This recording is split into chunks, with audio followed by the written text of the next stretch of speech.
Sustainable development in small island states. Why the small island states?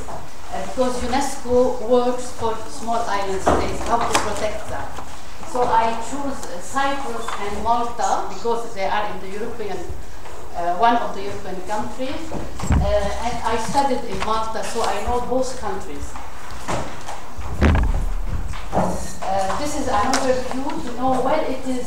Cyprus is just near Beirut, my country, and Valletta is the capital of Malta. So they are all in the Mediterranean Sea. Cyprus is an island nation and is a part of Europe.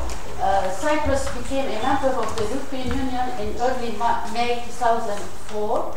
The island's main economic activities are tourism, clothing, and craft exports and shipping. Traditional craft includes pottery.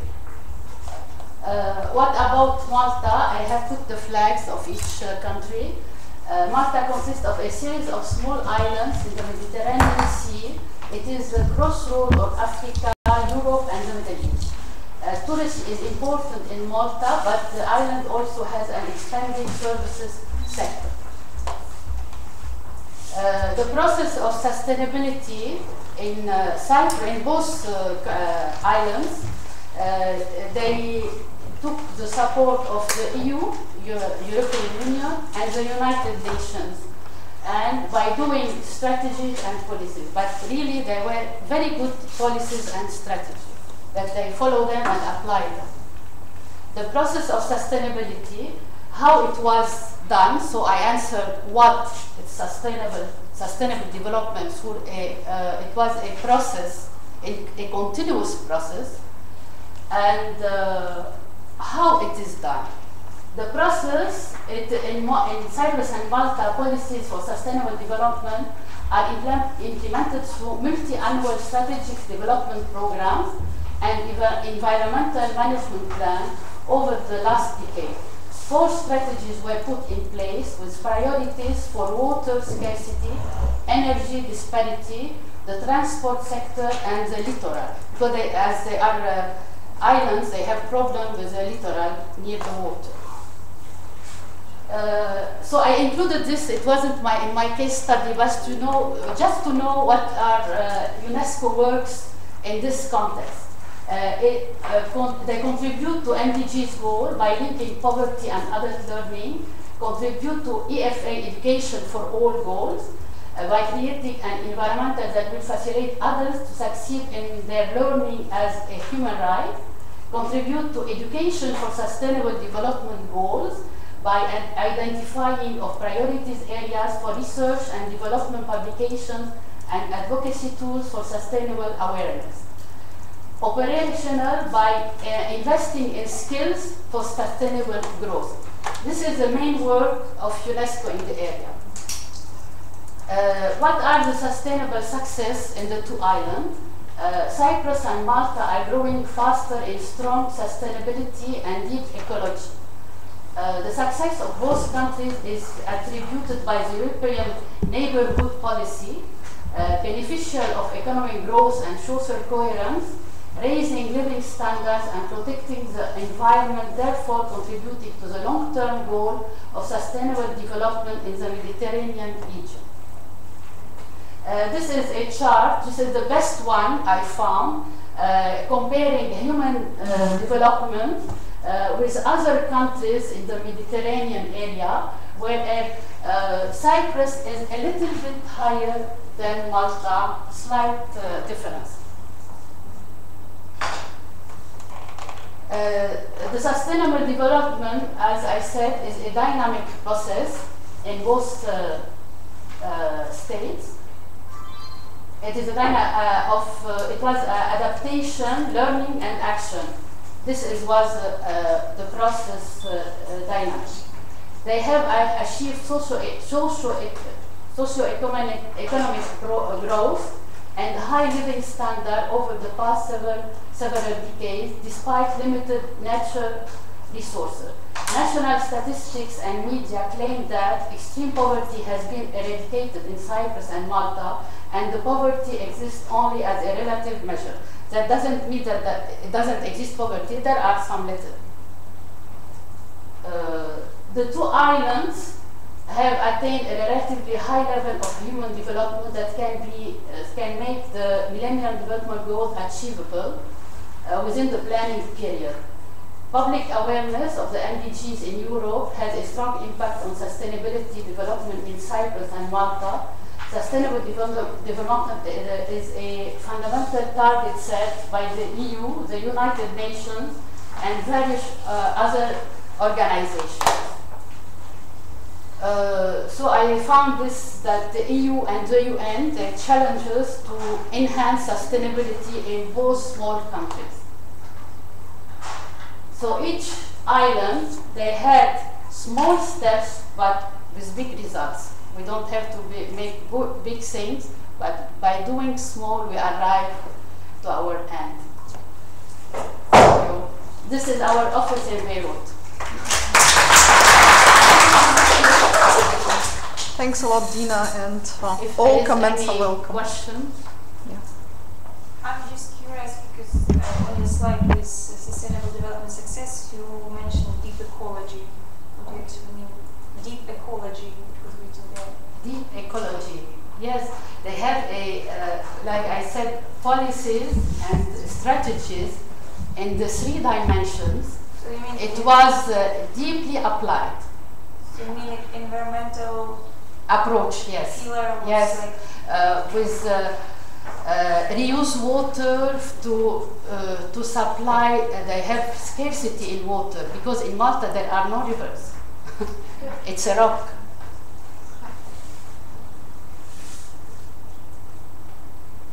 So life is there. That's it.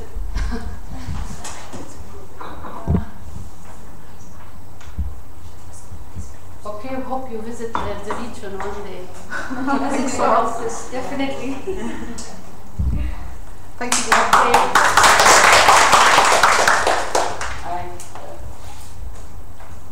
Okay, who is the next presenter today? This is a small thing about the UN action around the world.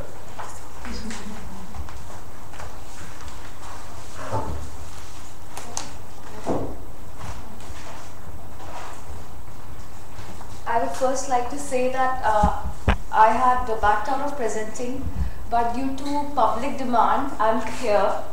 I like to feel that. And there will be little problems with the PowerPoint presentation. I'm not very good with technology. Technologically challenged. But still sources are missing, but definitely I'll tell you where the sources will be.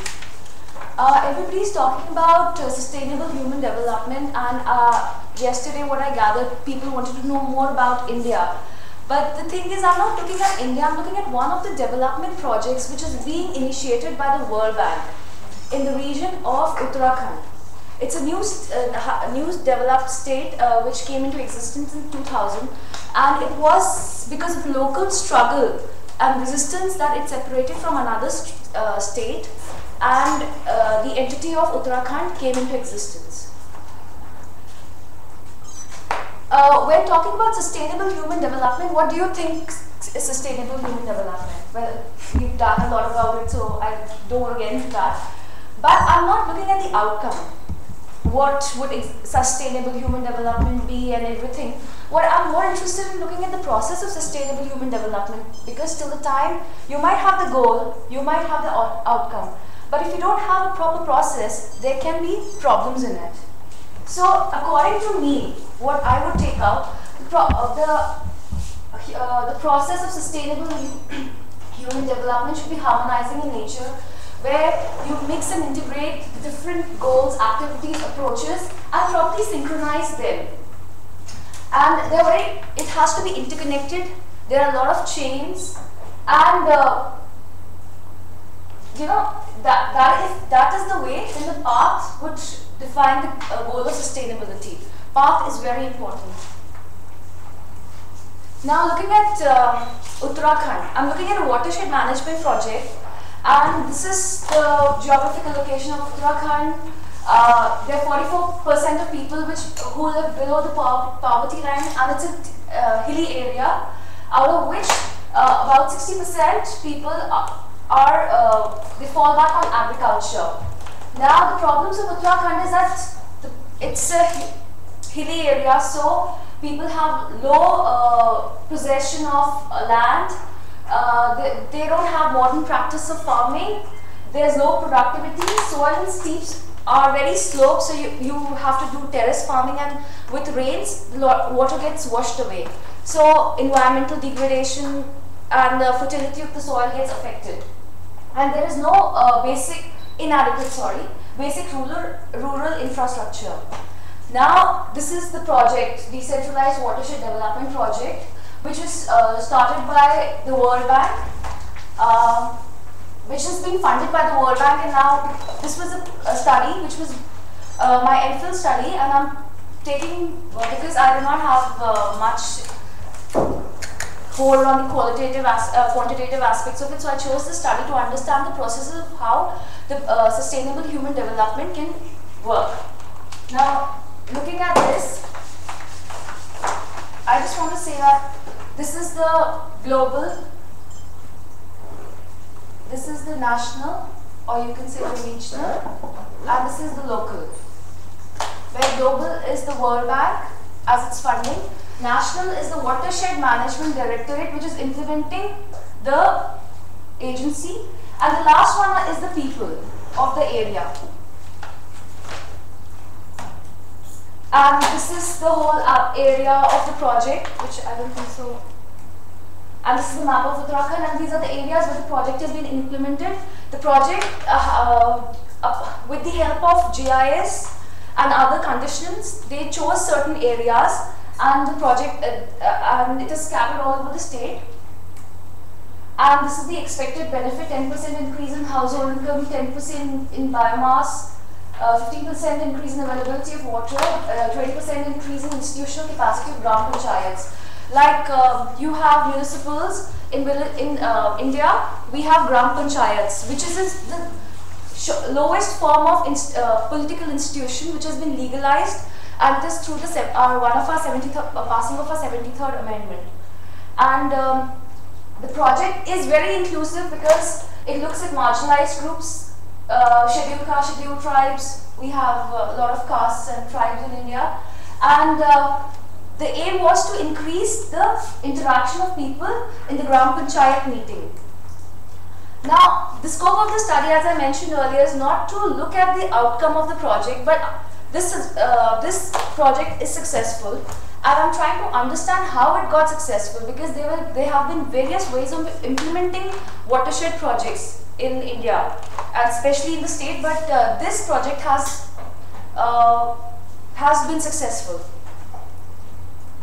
So this is the initial stage of implementation where the plan was made. I'm again not looking at how the global plan was made or the national plan was made, but after the allocation of funds from here to here, the Gram Panch, how did the money go to the villages? I'm looking at that. So if you see, it's very hard to see. So I'll just tell you in a nutshell is that there are a lot of actors in it.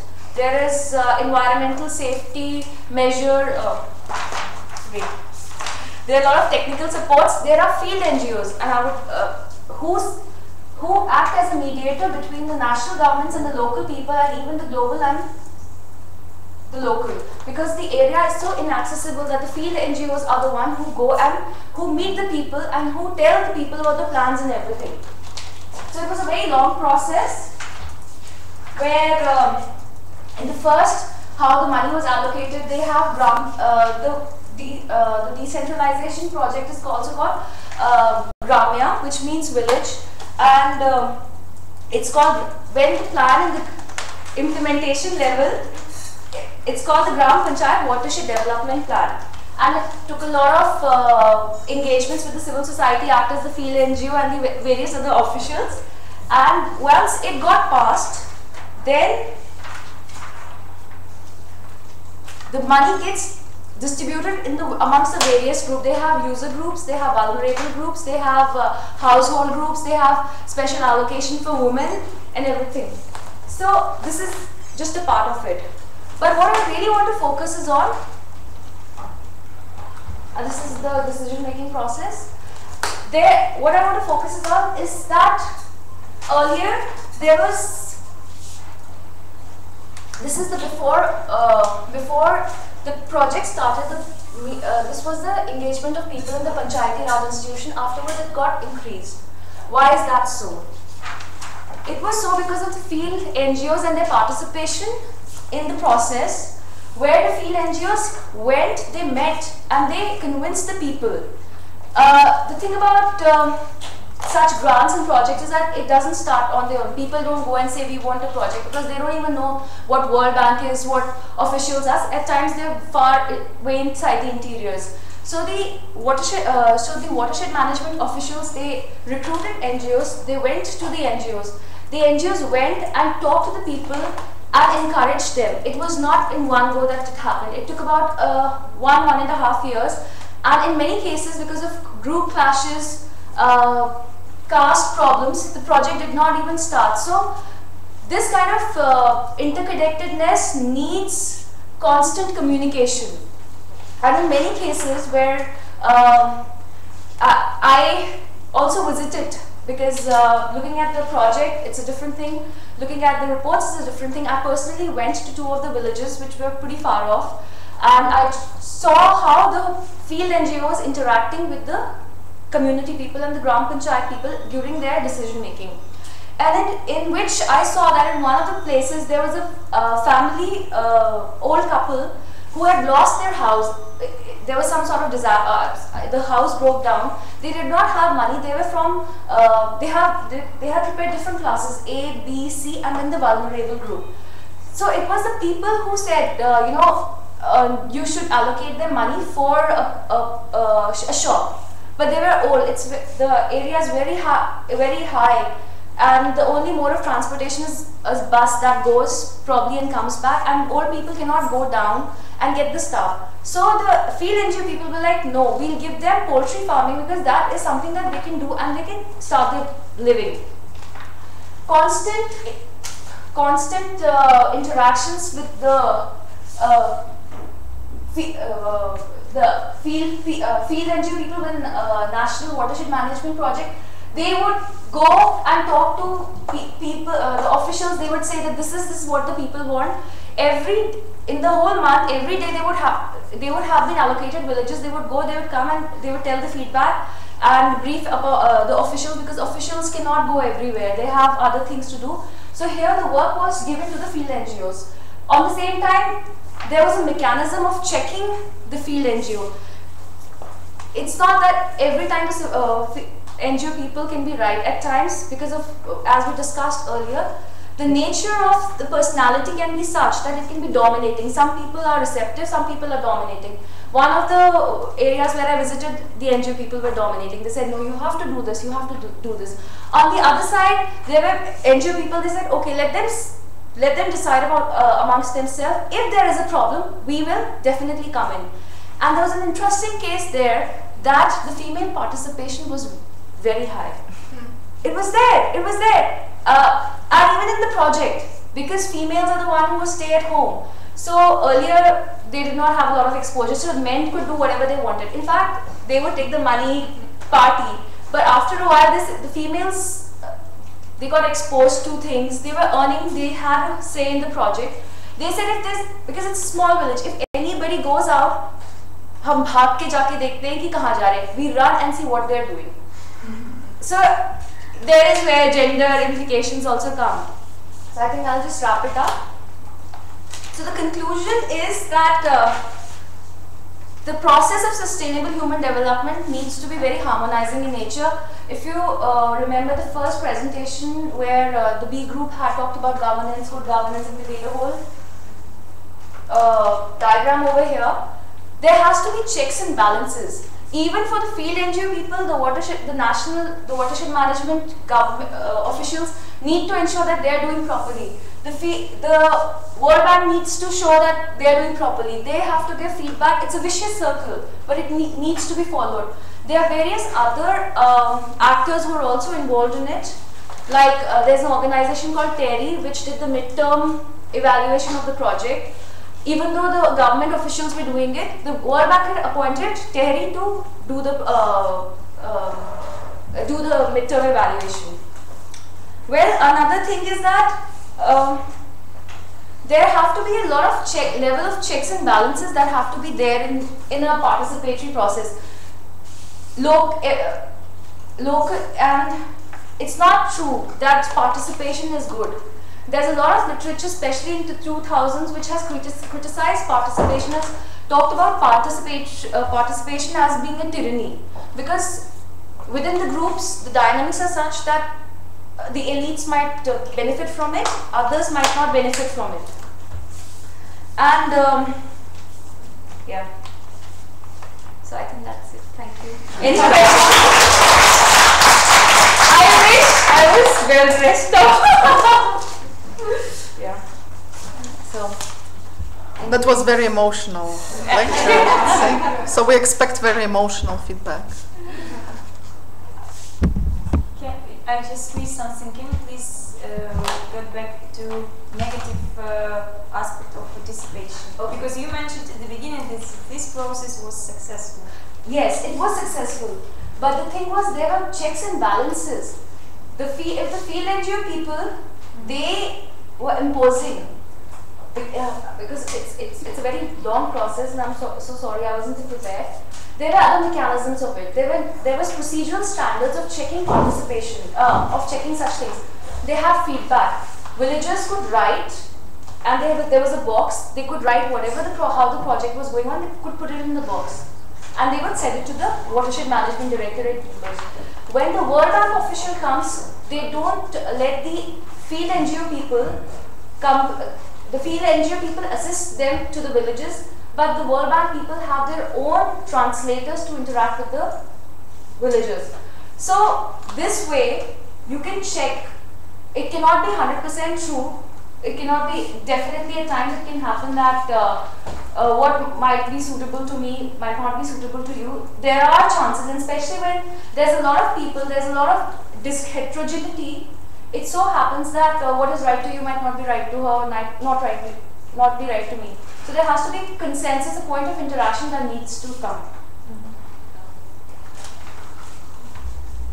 Well, what was the cost of the project? What was the cost of the project? I think it was some. I don't remember. They've extended the project, and it was somewhere millions. I don't remember. So it's less than 1 million? No, I think it was more. More. Yeah, because it's a very long-term project, and then again. It was for 5 years, and now again they have extended it through some other mechanisms. They've funded the project. Thank you. Thank you for your kind support. Getre, you ready? Yes, of course.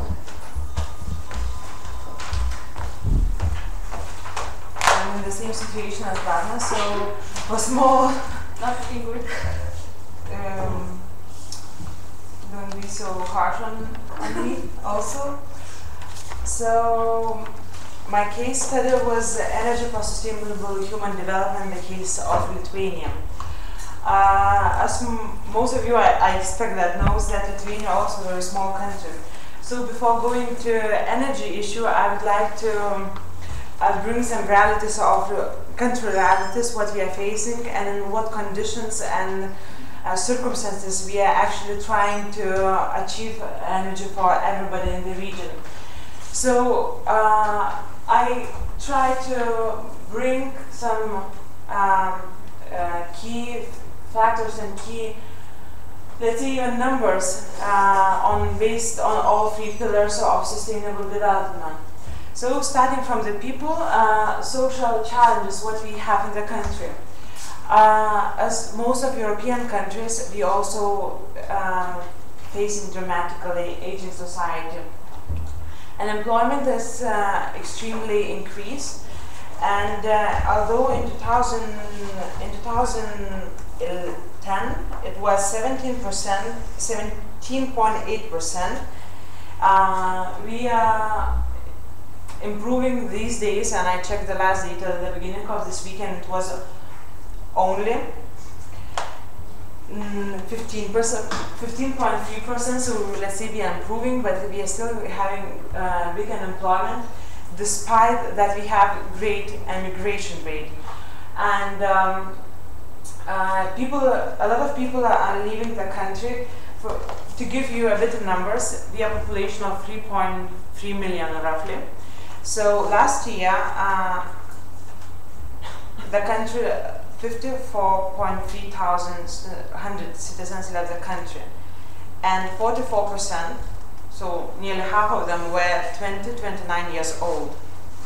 And out of that, people came back only 14,000 Lithuanians. So it means that roughly 75, 80% people leave and only 20 come back. So we have a great migration problem. Coming to economic challenges, we faced a deep economic crisis in 2009. Although when we joined the European Union in 2004, Lithuania was one of the fastest growing economies in the European Union. And the peak of our economic growth as a country was in 2007, when we reached 10.3% of the economic growth. However, the crisis came and we were not excluded from effects. However, our economy recovered slowly but surely, we may say, and now we are again growing, and after a 14.4% decline, we finally again have 5.8% of GDP growth. When it comes to the environment, although we decreased our pollution from all means and industries, and in air pollution, water pollution, soil pollution, since our independence in 1991, and we protect lands and biological diversity. And even though being a very small country, we have 4 national parks. One is very close to my hometown. We have a lot of reserves, that protected areas, and where human activities are greatly limited. However, what we are lacking in terms of environmental problems is updated technology. We don't really boost technological innovations. We don't enhance investments in our technological enhancement, and we don't even try to use renewable resources what we have. We are small, but there are some resources that can be used. And of course, we are not really efficient in what we are using in terms of natural resources. We actually even do not attempt that much to increase economic efficiency of the resources we use. So this is about us. When it's coming to sustainable human development, Lithuania in 2011 was on the list with very high human development countries. However, what drew my attention the most, that inequalities in the country are very deep, because Gini index is 37%, and perception of life satisfaction and environment is on the average. So we again came back to the debate, what is really human development? Is just the indicators and measurements, or also person as itself matters, and the satisfaction of the life he's or she is living also matters? So it's just some ideas for your thought. So now we are coming to energy for Lithuanian people and as a country.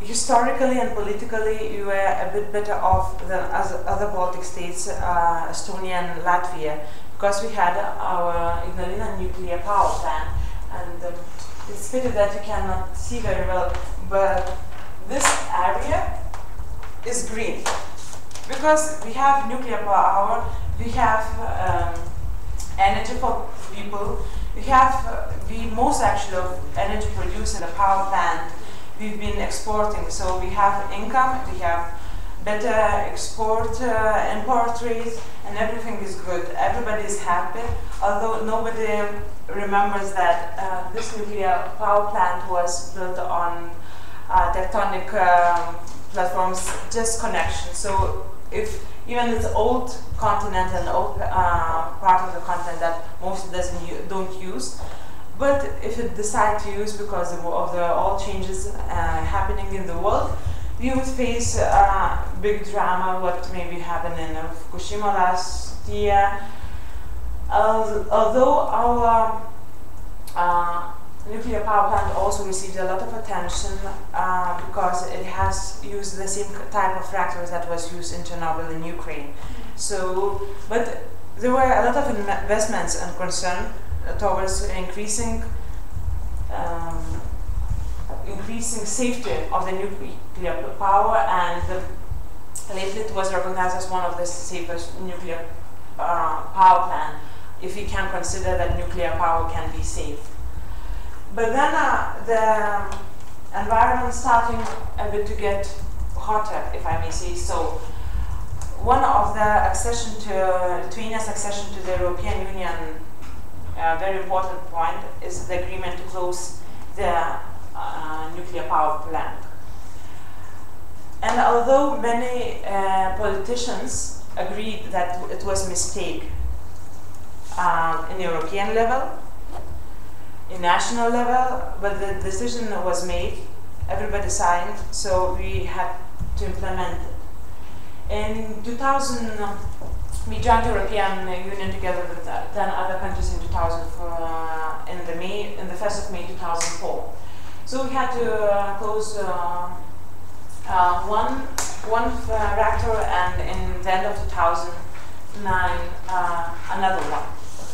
So again, what it brought to the country, starting from economic impacts that people firstly and at the highest extent feel. The composition and closure of nuclear power plant called for extensive funding. Actually, experts say that the funding is 3-4 years behind the schedule, and the amount that we still need is enormous. I really don't see huge numbers. Possibility to export also decreased significantly. Also, since the energy prices has risen to use for business and to growth and development also was impeded, we started to, the import of the energy we are facing today is actually 80%. And you will see how it differentiates in the next slide. Passing on the social fact, what to do with 9,000 people in the area that there is no industry. That is actually very close to one of the national parks, and everything for 50 years it was relied on this mono industry. What to do for the people who are actually at the end of their career? They have very narrow and very specific specialization and education, and the knowledge cannot be applied anywhere else. What to do for them? And maybe we again come back to human development. What does it mean, life satisfaction and inequality for those people who are facing these problems today? Then you come to environmental part, that in the country as small as Lithuania, which is actually 65,000 square kilometers, I'm sorry, what to do with the radioactive waste, what to do with the nuclear safety. And although when we had to close our nuclear power plant, there was an agency established to research of possible solutions and how to keep these radioactive waste close and safe, that it wouldn't harm environment, it wouldn't harm possibility and area where we live. How to make public awareness and how to educate people. So, how it looks now. Since we faced this big problem, there was a national energy independence strategy in Lithuania. The main goal, of course, was energy independence by 2020. And the major challenge that you already were aware is security of energy supply, competitiveness and sustainability of the energy sector. There is both private and public investments are necessary, and to achieve these main goals: integration in the European energy system, sufficient local electricity generation capacity, liberal electricity market that to reduce impact of monopolies, and energetic independence through progressive usage of renewable resources and enhance energy efficiency. So this is where we are today. And I just want to mention one important thing. Due to our political and historical situation, from where we can import energy and oil or gas is very limited, because we are not connected to the European network. So our only choice at the moment is Russia. And we, by the way, buy gas from Russia at much higher price than any other European country. And what does it mean for the country with slightly more than 3 million people? So by 2016, of connection with Poland, North Baltic and Terminal, we want to reduce this dependence and to increase. And by 2020, our imports should increase till 35%, and this would be nuclear energy power, and this will be gas import, and that share is renewable. So this is what we want to achieve by the that strategy. So what does it mean, energy independence? It means stable energy supply and prices, savings of GDP, additional permanent working places, and investment in construction and service sector. Because I didn't maybe mention, unfortunately, sorry, at the same time when we are decomposing and closing one nuclear power plant, they're actually even we are starting to build another one. You may laugh, and I will show you what is happening in the country. So what if not the strategy is impossible to implement? We will stay energy dependent as we are now. No universal electricity access, and we wouldn't like to be banned and to use free electricity 3 hours a day, as there were some measures taken in some countries we heard before. Promotion and no promotion and enhanced usage of renewable energy resources. No clean and secure environment. Since we are dependent and the prices increase, people are more care about their wallet than they know social improvement. So, since we were asked shortly, just 1 minute. Since we are asked shortly what does it mean development, what measures and limitations I face while doing this. So for me, development is neither equal to growth and does not mean always sustainable path, because development unfortunately can be the negative side. What I use to measure, I use indexes and statistical data. What the limitations I face that it was a lot of strategies and not that many actions. No nationally in-depth analysis on energy and statistical data skills and natural availability.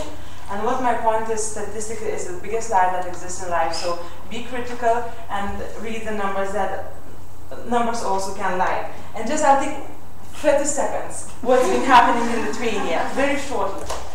Since we want to open another nuclear power station, Belarus is opening new nuclear power station 50 kilometers from our border, and Kaliningrad too, so I'm facing 3 nuclear power stations in a very small area. So actually, in both 3 countries, there were a lot of, they were against for this means atomic energy. So no atomic energy in these countries. There were a strong movement. Actually, now we were signing for on referendum green solutions or atomic monsters, and there were strong environmentalists and public movement towards that there would be a referendum whether we want new nuclear power plant or we don't. And the second measure that was taken, there are plans, and the process, we are in process to construct and to buy independent gas tank that we wouldn't be that much dependent of gas import from Russia. So, thank you for your attention. Yes, please. I wish Christina, yes, were here now and could give some comments. And actually, if she can see it and give some comments on your presentation, I would be really grateful for that. Because I think this presentation, and I think it shows a little bit. I like it very much. But it shows how much hypocrisy is in our actually policy, because we are trying to send and convince Africa to buy our renewable energy, yes, and at the same time, well-developed country is building the nuclear power plant. And and another point, like for example, what I can say about Poland, because we had quite well-functioning mining sector, yes, and the cold energy sector. And the European Union asked us to close it just to reduce CO2. What are we going to do now? We are going to build nuclear power plant because it's cheaper. And then we talk about Germany, and we give Germans as a very good example of renewable energy investment. But we don't talk about this, that 80 or 90, even 90% of the economy is based on nuclear power. So actually, that's my question for this course. And actually, where are we going? Because for me, there are two words. We say once, but actually at the same moment we do second. Very I'm confused personally. I'm confused too, and I totally agree what you said. And I want to give one small example. It was not from reliable sources, but I will use that because I also like numbers. What mean by that? Actually, that energy independence strategy was very nice sentence that it shocked me to the deepness of my heart. It was written, we are aiming for clean energy from nuclear power plant. Clean energy equal nuclear power plant. Then talking about cost, it was counted that if you have a nuclear power plant, it will function and provide energy for Lithuanian people for 16 Lithuanian cents. So please divide by 3.5 and you will get that amount in euro cents. Please do that. Very equivalent. So it's less than 5 euro cents, right? For 40 years, right? A bit less. And if we invest in renewable resources, it would be a long-term investment, of course, and it makes you think what should we do with the resources we have and how we should approach them. Then the power will be for 21 cents for unlimited time. So this is the difference of 5 Lithuanian cents, so it will be less than 1 cent something per kilowatt hour. So we are talking about this, but nobody wants to make investments because, as it was very well mentioned, future generations are not But from other voters for side, this. in Denmark, the energy is the most expensive compared to the other European countries, and the energy sector is based on renewable sources. So actually, it shows that it's not really cheap. Yes, It's not cheap, I do agree, but what to tell to the people, I have very nice table which shows that in the past 2 years since we closed our second reactor from 2009, energy prices for consumers, not business but like citizens, increased by 20%. What do you say then? And they say no, we want the cheaper solution. And another point on that next week, last week, there was a voting in our parliament for organs, and you know the answer. It was for. Yes. I have two questions or comments to this. First of all, how is the price of 16 cents, which is lower than euro cents, calculated?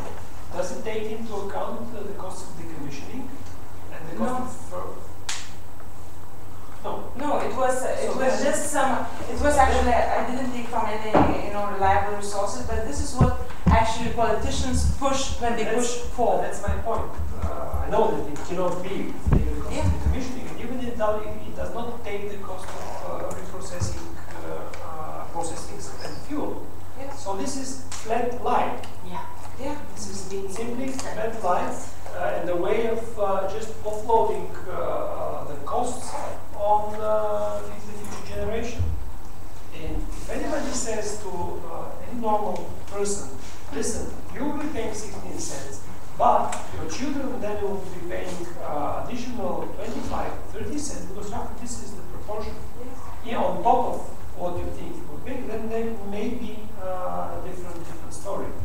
And the problem is that there are various approaches in that regard, and you can choose whatever approach which serves your purpose. So you can artificially lower the estimates of the decommissioning.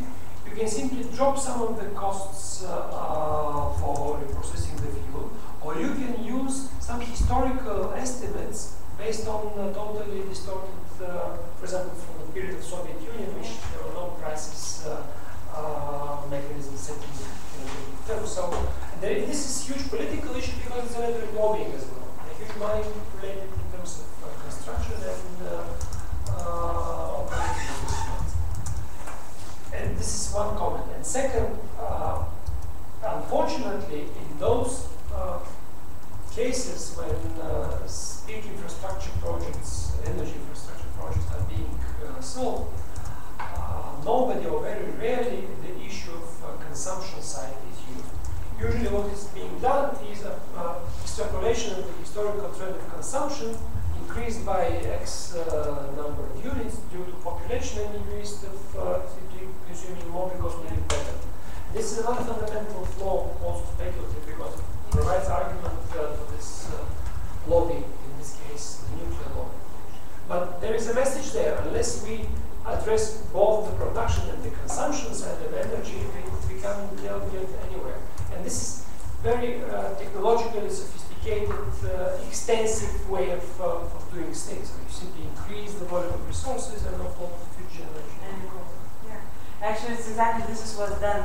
And when I read some comments and listened some discussions on opening nuclear power plant, and one our parliament member, it was his phrase. He said, "We have this very good tradition inherited from Soviet times to have nuclear power plant, and with no doubt we should continue on this tradition." I think it says everything. Yes, there was small remarks as Belarus was mentioned, and it's a really problematic issue. I feel it's very similar to the problem in Central Asia and water. I think it's lack of political will, because it really would be possible to build just one nuclear power if to build any, right?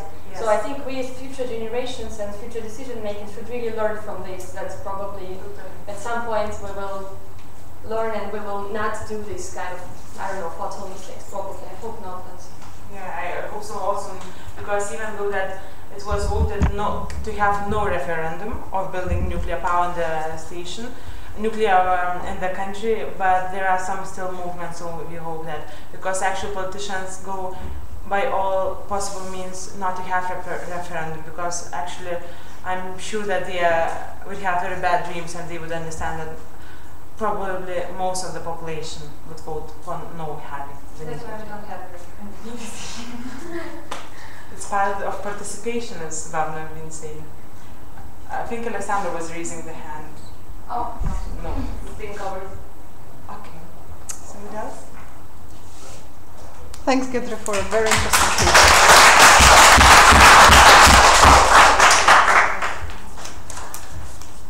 So, if Alena want to present today, Alexandra, yes, but it's 4:30, and it's time to go. But if we can listen to another case, let's say Alexandra, if you're ready.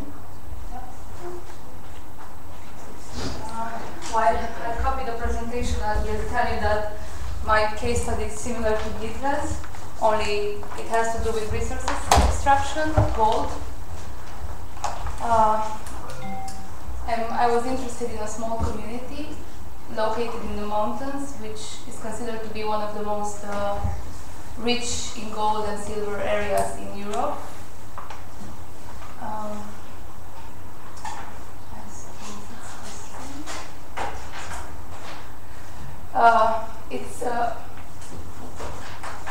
I didn't know anything about this case except what was in the media, so I was really much interested, and I started from zero basically when doing this case study. And initially when I started reading, I was pretty much inclining, or in a way understanding the position of a private company who wants to invest and extract the gold, and it's a foreign company. And I was surprised of my own reaction to it. I was like, how come I support a private foreign company that wants to take the gold, not give us too much money, and also relocate people? So these would be the three main issues. Till the end of the case study, I didn't answer to this question on which side I'm positioned. You will see the sides. But I could think of maybe a solution. And where I started my case study from is the Human Development Index, which shows that Romania is mainly doing less good than the rest of the European countries because of economic growth, which cannot be sustained, which was faulty to begin with in the 90s. And basically this is the line that drags us down all the time. So I think we should really pay attention to economic growth and sustain economic growth. And so this started, if we look at the industrial sector in the 90s, of course, there were positive effects in restructuring and closing down huge sectors of industry, mainly environmental and health, but at the same time, we realized that we have highly ineffective and obsolete infrastructure, and that we need a lot of restructuring and modernizing, which we haven't been doing, no funds, even today. Today, yes, lack of funds and vision, so maybe that's why we would need, or we should welcome private investors on one hand, if we manage to have good deals. So what happened when we restructured the mining industry? Cuts in subsidies, massive unemployment, decrease in wages, deteriorating living conditions, social unrest. If we look at the data, I'm not sure if you could see the numbers. In the 89, we had 311,500 miners in simply the mining sector, not other industrial sectors. And in 2007, we have 19,000. So there is about 200,000 people who left, who remain unemployed, and for which the state did not provide very well. They live on allowances from the state. They don't have jobs. The reorientation and skill shift is not, changing their skills is not doing very well. All these programs that should help them are not in place, or when they are, they're not doing very well. So the question is, what happened with these 280,704 people? Some reoriented to other sectors, some were maybe with more initiative, some migrated, some even state allowances. Another thing that maybe I should mention, that most of these cases happen in villages, mono-industrial areas, where there are no other options, including the education is built in such a way that it focuses on these sectors. Several hundred miners are in Roșia Montană, which was my interest in this case, where the private company is going, and they're asking for jobs, salaries, and opportunities to live the life they value. Now, how do they do that, and what's the problem? Just simply to show you where it is in Romania. So these are the mountainous areas which allegedly contain a lot of gold. Roșia Montană, it's a commune, but it's also a village. The commune has 14 villages, and what interests us here are 4 villages, because they will be affected by the project. Golden Quadrilateral, this is a nice name to define the area. Okay, I'll skip a little bit about the localization, and I'll go to the history. And that's really important, because there are 2,000 years of mining history, which means that in this village, or the whole commune, but the village that interests me the most, which is Roșia Montană, people are attached to this. Their cultures and traditions are related to mining. The nationalization happened in '48, and that's when they started open pit mining, which is a contentious issue nowadays all over the world, because it's mining not with tunnels, but on the surface, which means destruction of environment on a large scale, including maybe waste and water all over. The mine had to be closed in 2006 due to EU regulations, and we did close it, but we haven't done much in terms of restructuring the area or giving other opportunities to the people. And the truth is that there is gold in the area, so maybe it's a question, I don't know, something should be done with it. And as you will see in the next slide, I'll jump a little bit. There are voices in both the Romanian and European Parliament who say that this sector, this part of the industry, can actually help overall the country to achieve sustained economic growth, because maybe we should start exporting more than importing, and maybe we should rely on our own resources rather than import all sorts of items from outside. But to cover the rest, so the socio-economic conditions are similar to what we find in mono-industrial areas. Demographics, aging of the population, outward migration. Most of the youth are going because they have no opportunities. Out of the only 39 people active, the unemployment rate is 70%, 80%, and some figures in 2011 estimated it at 90%. So the problem has not been solved till 2011, now 2012, but there are sources that say that it actually got worse. Mining is a major job provider and stays like this till today, even if the mining has been closed in 2006.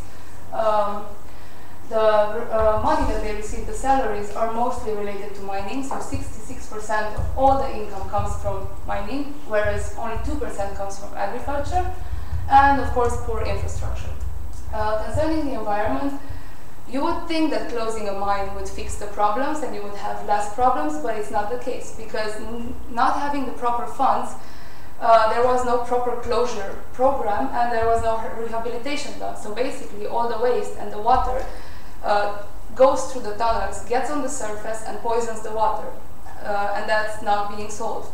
Another environmental aspect is that the past mining activities which happened, 2000 years ago, but the massive scale ones happened during the during the socialist era, are still present. The waste grounds, the metal bearing ore, all of these, I don't know, maybe technical terms or technical terms for waste, are in the area. If we would try to think of an alternative solution, the arable land to replace mining with agriculture is only 7 or 12%, and most of it is on the hills. So there would be not much, there is no, perhaps it's not the best alternative to redesign the area. As I said, going to the third pillar, economic growth, till 2000 we had lack of private and foreign investments. We didn't have the funds either to restructure or modernize the mining in case we were deciding to keep it. And there, maybe accepting private investment or private company taking over, we would have job creation, revitalization of the area, profit, and we wouldn't be so dependent.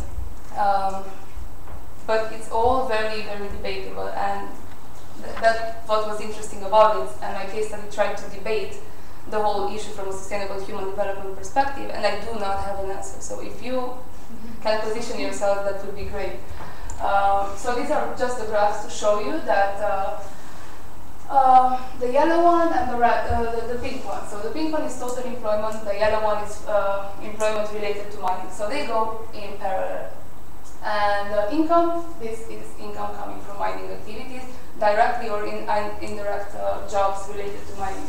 So the question is whether should we keep this and invest and modernize the sector, or if we should adjust the whole area, reorient it, and maybe invest in other things like, I don't know, agriculture or tourism or other alternative solutions. This. Did you close all mines? Out of 600 mines that we had in '89, I think we have only 100 so left. If you do have now these incomes from remaining mines. It closed in 2006, but there are still activities on a small scale related to mining, but not mining as, you know, full-scale mining. That data is about Russia, Montana, or just general about Romania? Russia, Montana. Everything that came after the second slide is Russia, Montana. This is the project presented in 2000 with doors closed. There was no participation. But what I noticed, and what is a plus to the company, is that in these 10 years in which they're struggling to implement this project and they're facing massive opposition and it hasn't started yet, so that's an important thing, they kept readjusting everything. So in a way, they're answering to the needs of the people. But what they want to do is one industrial zone, which is the open pit mining in 4 areas, second industrial zone, which will contain all the toxic waste and residents, and they're gonna, you know, there's a very detailed description on how they're gonna make sure that the environment stays clean and that there will be no pollution, and also how they will deal with it when they close the mine. Third one is the residential areas that they're building for people who have to relocate or resettle, which they have the proper EU standard conditions of living, but it's not in their village. They had to move to another area. Protected zone, which is for the 2,000 years caves and tunnels which remain till from Roman area, which is another contentious issue because those would more or less disappear if they actually go on with the project. So what they're planning to do is to protect some of the areas, including the old churches and some houses in the village itself. So there's going to be protected areas all around the site, but also in the village, the main village. Only the people and the majority of the houses will have to relocate. And then the fifth one is environmental and social management system, when they envision to clean all the mess once they're done. What's the main challenge? So we have environment, livelihoods on one hand, economic growth, or the need to have economic growth on the other hand, and the people. And I looked at this problem from the perspective of the people because I thought that's the most important element in everything. That's why we're here, right? Because we're trying to promote human development and in a way that is sustainable.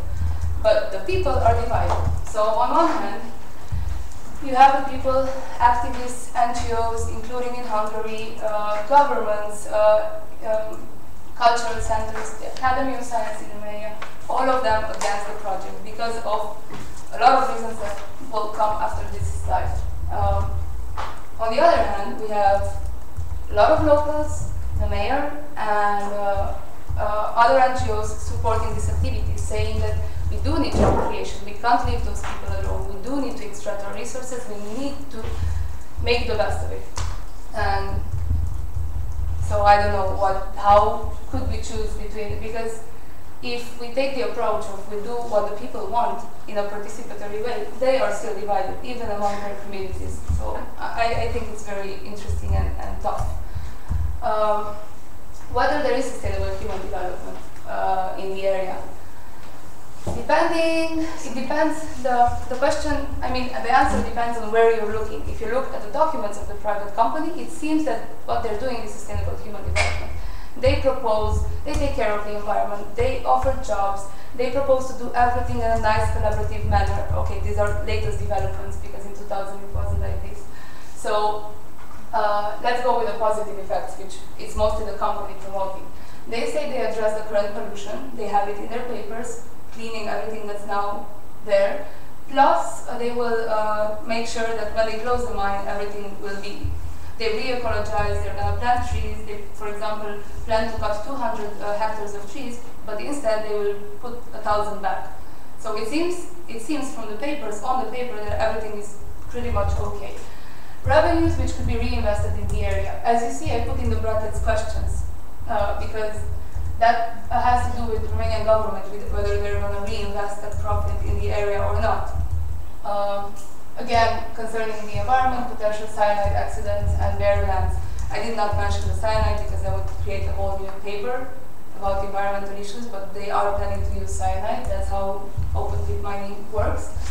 Another positive effect would be job creation while creating new standards for mining, and since we do depend in a way on this industrial sector, maybe it's a good idea to have it modernized, and since the government can't afford it, maybe we need to look outside. But at the same time, there are other voices who say no, there will be, instead of 3,000 jobs which the company says, there are going to be only about 200. There are going to be specialists from outside, not the local people, and there's a huge debate only on this aspect. Also, what's important concerning sustainability, lack of socio-economic sustainability after the project ends. What happens when the project ends if we don't have alternatives? There's going to be, again, unemployment, plus bare lands, plus no resources. So that... What's the view? When will it end? 10 years? It hasn't started yet, so... But the plan is 3 years of pre-operational phase, 15 of actual mining, and 9 years for the closure. So quite a long time. And another positive would be infrastructure development. So the company says that all of these would lead to more investment in the area, which means that the area can be sustainable after they leave. Infrastructure development and all these positive things. But on the negative side, environmental degradation, for which Romania cannot be sure that they're actually, put all the money and re-ecologize it afterwards. forced relocation, which from my point of view is the same with the with the sustainability of the project, when it ends. These two are very important for me, and it kind of pushes the balance towards not having the project, because you have to relocate and resettle a lot of people, the entire village plus parts of the other three, and they will go to forced resettlement if they have to, or if the project is accepted by the Romanian government. And to my standards, that cannot be human development or sustainable. But at the same time, they propose fair relocations according to World Bank standards, and everything is detailed in this 1,000-page document. So, plus very good incentives, very good all sorts of like bonuses for education, IT teaching, languages, and so on. Socioeconomic problems, destruction of cultural and historical vestiges. So there are pros and cons, and okay, data limitation, I'll skip this. In UNEP's world, this is a fascinating case of the new market economy trying to conduct a dirty old industrial activity in a completely new and much cleaner way. Question is it cleaner and is it a new way? And I've been trying to answer to this paper, and in this paper to this question, and I've been reading back and forth among the sources, and I'm still not sure what's the best way to go. And for me, since I can't reconcile, in a way, economic growth in this perspective from resource management with social economic conditions and environment as well. So yeah, will it succeed? Should it succeed? These are questions for you guys. I found some answers in the past presentations we had, lectures from Professor Alvaro Pinto. Good governance, cooperation between civil sector, private sector, and government, strong contracts, explicit constitutions and function, national and international binding frameworks, protect core resources, maximize profit, get prices right, and so on. My sort of solution is that this project should start, but on a very, very smaller scale. We do need the private investments, we do need to modernize the area, but we certainly don't have to do it on such a large scale too, because since it hasn't started, and since there are so many assessments of the area with contradicting data, we cannot tell what's going to happen and how it's going to develop. So maybe a solution is to start on a small scale. Yes? Would it be still viable, the project, if you bring it to a very lower scale? I suppose not from the perspective of the company, because that's why they don't want to give up the project. Yeah. But at the same time, gold fluctuates, so they could open the project but decide to leave in 1 year, you know, if it's not profitable, and then we're going to be left with all the mess. But they're thinking of doing it in parallel, like all the 4 open pit minings won't happen in the same. So there are 15 years, and they're divided, and as soon as they close one, they start the other. So it's kind of nicely thought out, but I'm not sure how. Yes. Thank you for a great presentation. I really enjoyed your analysis of the problem, not just the description. I have a question about, you mentioned this open pit mining and the EU regulation, as a result of which they had to stop it. Do you know exactly the title? And I might have it somewhere in the paper, but no. Okay, maybe later after the presentation. I wanted to ask if those miners receive any compensation after they lost their jobs or not? They do, but it's minimal and it's from the state, and that's why this seems to be a viable option, because when they run out of, when the mining project ends, basically the money that's prescribed for them is way higher than the government would be able to pay. And also the relocation and resettlement, the money they receive, okay, their relocation and resettlement are different. They can choose to go willingly in the village which is constructed for them, and then they get no compensation, but they do get the houses and all the benefits. They moved in that village, the churches as well, the police, so everything should be very, you know, community-based and sustainable. Yes, and it's already happening. So there are already people, half of them already moved, and they're, you know, populating another village. And they seem to be some happy, some say they had to do it under pressure. And the other version is to get the money, compensation in financial form, and then they can do whatever they want. I mean, get a new house, or it's a huge discussion here, how much, if that money is enough or not. Company says on one hand that they provide for, you know, the elderly and the disabled and all sorts of opportunities and enhancing all sorts of I mean, providing packages of money that the state would normally not give. So that's in a way positive. But on the other hand, I am not sure that, because relocating or resettling is disruptive. You lose your community, you lose your network, you lose your land, your ways of living. Maybe you have jobs which are in the area, but by moving it's further. So there's a whole set of complications which might not, which might make the financial package not enough. But in 2006 they didn't receive much money. Well, after they closed the first mining company. They received like what you would give standard to someone who loses his job. No, and it's also thinking about Polish experience, what our miners did, because there was huge issues in Poland. We had, of course, the mining sector well functioning, and then they closed. They were said that they are going to close it, and our miners just went to Warsaw with all the equipment, and they were really able to destroy the Warsaw. That was the aim, really. The manifestations were so aggressive and violent that even today, when somebody like doctors or nurses protest and they are not effective, they always say, "Oh, we are not miners. We are going to protest in a peaceful way." But at the end of the day, what they got was very high compensation. Like, for example, for losing the job, they had to sign some agreements that they will never work in a mining company in Poland, and they got like 20,000 euro as a compensation, which a few years ago it was quite high, and so that was some kind of solution. But we had this aggressive response in the 90s. Really fight. Yeah, we had revolutions revolts in the 90s in Bucharest, and that's what actually kept the subsidies going, which I'm not sure it's good either. So because of their response in the 90s of closing mines, they did protest, and some of the mines were not closed and they were kept on subsidies, which of course didn't help to modernizing and restructuring the economy in a proper way so that it benefits, both the economy and the people. Yes. Why do you believe that this company may not do what they promised to do? Does this company has bad publicity, bad history, so what do you? You can't tell if it's for how much is genuine commitment. What did they do in the past? It's complicated because it's not one company. I didn't want to get into those details. But it's 80% owned by a Canadian-American company, and 20% is formed of 3 other Romanian companies, which are all private and not, or one of them, I think.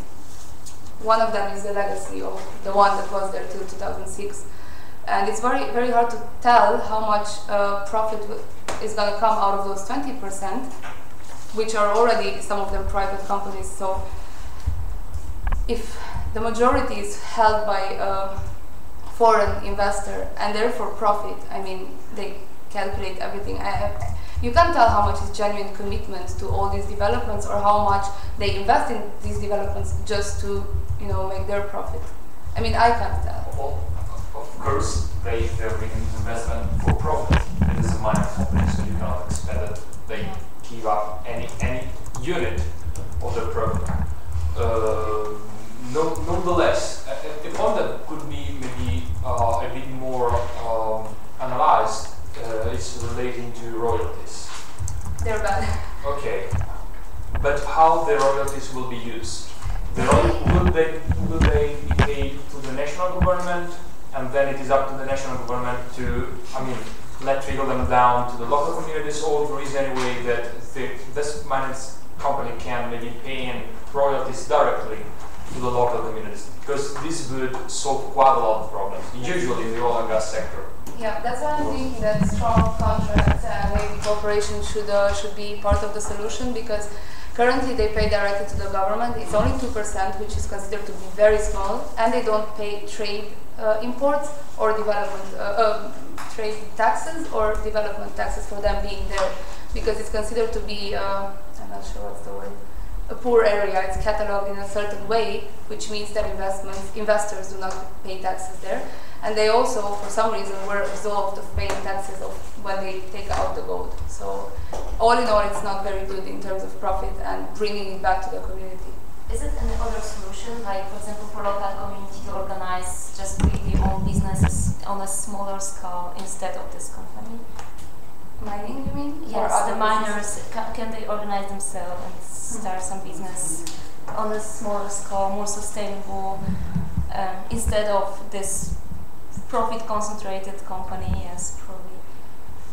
I Do we have- maybe there are some regulations about that. Not if even a they regulation, but in the reality, yes. Is it any other option instead of going into this contract like with a huge company it's, which wants to explore the They would resources? still be part of, they would still have activities which are pretty much bringing profit for the state. So in one way or another, they would be monitored or controlled by the state. And by having local scale actions, like the ones you're saying, there's almost minimal profit. Because what has been at the surface has already been taken so far. So it requires serious investment in machinery and technology and safety standards, which, as I said, or tried to say at the beginning, the Romanian government doesn't have. So, yes.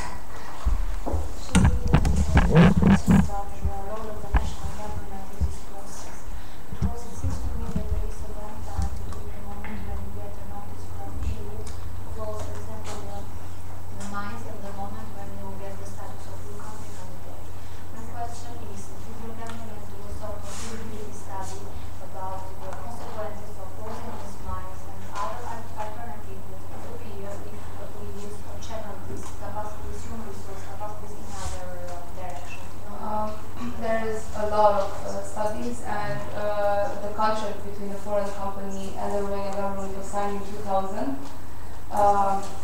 And initially there was no reaction because people didn't know about it, but starting in 2000 there were a series of NGOs and people taking action. So that dynamic led to a series of feasibility plans and studies, and currently the government, we had changes of government, so in various occasions. So at one point they were agreeing with the project, at one point they weren't agreeing with the project, but what keeps the project not going still is the environmental impact assessment, which is a 17,000-page long document. And that has been finally sent to, it has been sent to the government in 2007, I think. They stopped reviewing it, and they started reviewing it now in 2011 and 2012. So that's going to take maybe 1 or 2 more years to figure out the impacts. And did I answer your question? No, when I raised my question, I want to say that the period is, let's say, 10 years. 10 years, you make, with a 10-year period, you go to the long-term plans, not short-term plans. So when I asked about the feasibility study, I took into consideration long-term strategies of the country. They weren't at the beginning. That's why it's such a mess right now, because contracts were signed and they were willing to start working. But because of serious opposition, which is the biggest opposition since '89 in Romania, and because of all these actors that came together on this issue, they started paying attention to a lot of aspects: environment, social, economy, all sorts of studies. They went to court on several occasions, so it's very lengthy and Okay, so Thank you. thanks a lot.